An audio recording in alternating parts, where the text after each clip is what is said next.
السلام علیکم ناظرین، یہ واقعہ اس نبی کا ہے جسے اللہ تعالی نے ایسی بادشاہت عطا فرمائی جو کسی کے حصے میں نہ آئی نہ آئے گی۔ وہ نبی جن کے لیے ہوا مسخر کر دی گئی، جن کے لیے جنات تابع تھے، حیوانات اور ان سے ہم کلام کرتے تھے، اور جنہوں نے پرندوں، چونٹیوں اور دیگر مخلوقات کی زبان کو سمجھا، وہ عظیم نبی حضرت سلیمان علیہ السلام تھے۔ حضرت سلیمان علیہ السلام حضرت داؤد علیہ السلام کے بیٹے نہ صرف نبی تھے بلکہ عظیم بادشاہ بھی تھے۔ آپ کی حکومت مشرق و مغرب تک پھیلی ہوئی تھی اور اللہ نے آپ کو وہ انوکھا معجزہ عطا فرمایا جس کی مثال کہیں نہیں ملتی، ایک خاص انگوٹھی۔ یہ انگوٹھی جو حضرت سلیمان علیہ السلام کی طاقت، حکمت اور حکومت کی علامت تھی، نہ صرف ظاہری بادشاہت کا نشان تھی بلکہ اس کے ذریعے اللہ تعالی نے جنات، شیاطین، ہوا، جانور اور چرند پرند سب کو ان کے تابع کر دیا تھا۔ اس انگوٹھی میں اسم اعظم نقش تھا، یہی اسم اعظم وہ راز تھا جو انہیں وہ قدرتیں دنیا حیرت سے دیکھتی تھی۔ روایات میں ہے کہ یہ انگوٹھی سونے کی تھی، اس پر حضرت سلیمان علیہ السلام کا اسم اعظم تھا۔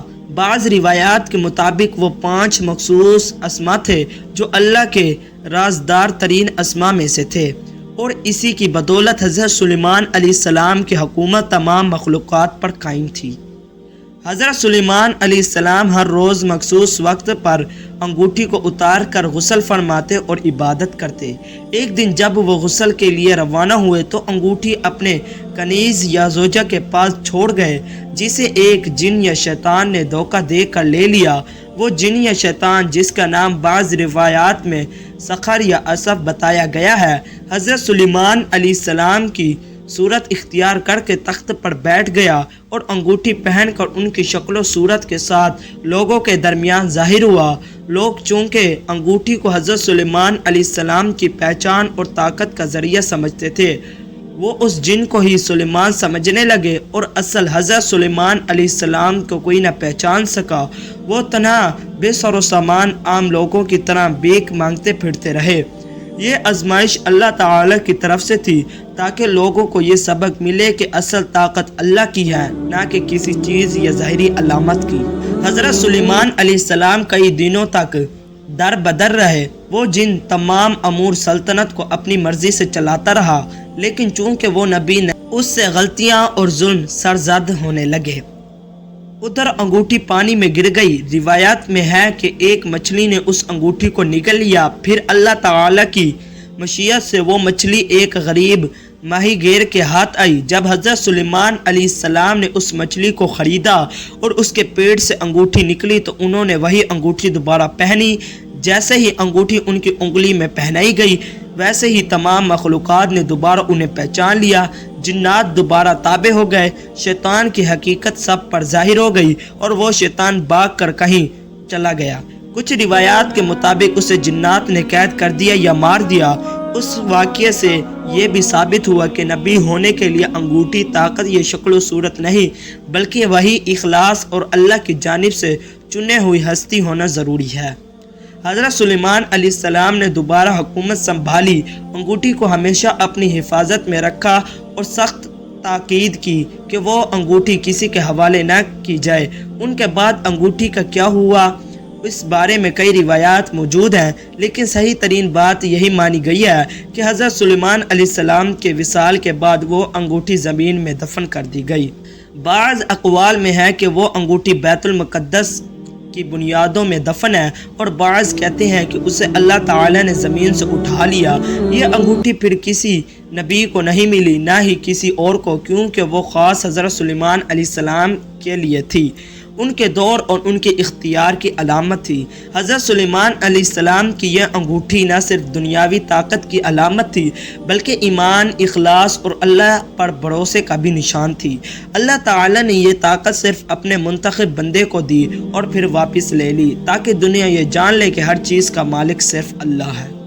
یہ واقعہ آج بھی ہمیں یاد دلاتا ہے کہ دنیا کی کوئی طاقت، کوئی سونا، کوئی انگوٹھی، کوئی جادو، کچھ بھی کسی کو نبی یا ولی نہیں بنا سکتا اگر اللہ نہ چاہے۔ یہ واقعہ حضرت سلیمان علیہ السلام کی انگوٹھی کا ایک عظیم واقعہ ہے حضرت سلیمان علیہ السلام کو دوبارہ ملی تو ان کے چہرے پر ایک خاص نور لوٹ آیا۔ جنات نے فوراً سجدہ اطاعت کیا، ہوائیں دوبارہ ان کے حکم پر رواں ہو گئی اور جانوروں نے سر جھکا دیے۔ وہ جن جو سلیمان علیہ السلام کی شکل میں تخت پر بیٹھا تھا بھاگتا پھرا، اس کے دل پر ایسا خوف چھایا کہ وہ زمین کے پردے سے غائب ہو گیا۔ بعض روایات کے مطابق اللہ تعالیٰ کے حکم سے جنات نے اس کو پکڑا اور سخت قید میں ڈال دیا۔ وہ دوبارہ کبھی انسانوں کے درمیان نہ آ سکا۔ حضرت سلیمان علیہ السلام نے اپنے دربار میں دوبارہ عدل قائم کیا، لیکن اب وہ پہلے سے زیادہ سنجیدہ اور محتاط ہو چکے تھے۔ وہ جان چکے تھے کہ یہ انگوٹھی، یہ جنات، یہ تخت، سب کچھ صرف اللہ تعالیٰ کی امانت ہے۔ اگر اللہ چاہے تو وہ لمحوں میں سب کچھ چھین سکتا ہے۔ انہوں نے اس واقعے کے بعد ہر فجر کی نماز کے بعد اپنے دربار میں بیٹھ کر تسبیح پڑھنا لازم کر لیا، اور جنات، انسان، پرندے سب ان کے گرد اکٹھے ہو کر ذکر الہی سنتے۔ ایک دن حضرت سلیمان علیہ السلام نے دربار میں اعلان کیا، اے میرے جنات، مجھے یہ بتاؤ تم میں سے وہ کون ہے جو سب سے زیادہ طاقتور ہے؟ ایک جن بولا، اے نبی اللہ، میں بلقیس کا تخت لمحوں میں آپ کے پاس لا سکتا ہوں۔ پھر دوسرا بولا، نہیں، میں اس سے بھی پہلے لا سکتا ہوں۔ تب حضرت سلیمان علیہ السلام نے دعا کی، رب اغفر لی وہب لی ملک لا ینبغی لأحد من بعدی، اے میرے رب مجھے وہ بادشاہی عطا فرما جو میرے بعد کسی کو نہ دی جائے۔ اللہ تعالی نے ان کی دعا قبول فرمائی، اور وہ تخت بلقیس جو ہزاروں میل دور تھا ایک پل میں ان کے سامنے موجود تھا۔ ہزاروں میل دور تھا ایک پل میں ان کے سامنے موجود تھا۔ حضرت سلیمان علیہ السلام نے کہا، یہ سب کچھ اس لیے نہیں کہ میں فخر کروں، بلکہ تاکہ لوگوں کو اللہ کی قدرت نظر آئے۔ اب انگوٹھی ان کے ہاتھ میں تھی، انگوٹھی میں اسم اعظم کندھا تھا۔ حضرت سلیمان علیہ السلام اسی اسم اعظم کے ذریعے جنوں انس کو حکم دیتے، ہواؤں کو کنٹرول کرتے، پرندوں سے کلام کرتے اور دربار میں عدل فرماتے۔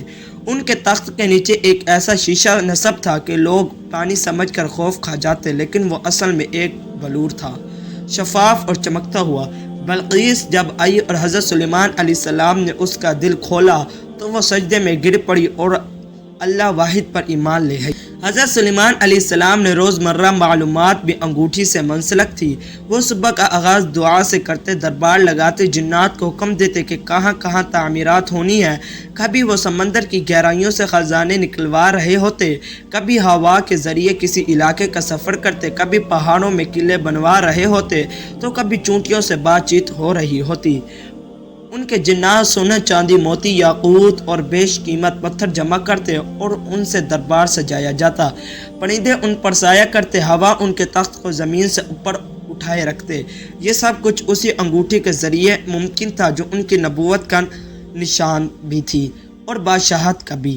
لیکن حضرت سلیمان علیہ السلام کو اس طاقت پر کبھی فخر نہ تھا۔ وہ ہر لمحے اللہ کے شکر گزار بندے بنتے۔ پھر وہ لمحہ آیا جو ہر نبی، ہر انسان پر آتا ہے، موت۔ حضرت سلیمان علیہ السلام کھڑے تھے، ہاتھ میں عصا، اور جنات ان کے سامنے کام کر رہے تھے۔ وہ سمجھے کہ حضرت سلیمان علیہ السلام زندہ ہے، ہمیں دیکھ رہے ہیں، لیکن حضرت سلیمان علیہ السلام کی روح قبض ہو چکی تھی۔ وہ کھڑے رہے، ان کی لاش عصا پر ٹکی ہوئی تھی۔ جنات دنوں تک ان کے سامنے کام کرتے رہے، کتنے دن، اور تب تک نہ جان سکے کہ نہ جا چکے ہیں۔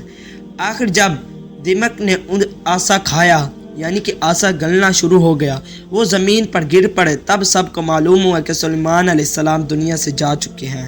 یہ منظر بھی اللہ نے اس لیے رکھا تھا تاکہ جنات یہ نہ سمجھے کہ وہ غیب جانتے ہیں، کیونکہ اگر وہ جانتے تو حضرت سلیمان علیہ السلام کی وفات ان سے چھپی نہ رہتی۔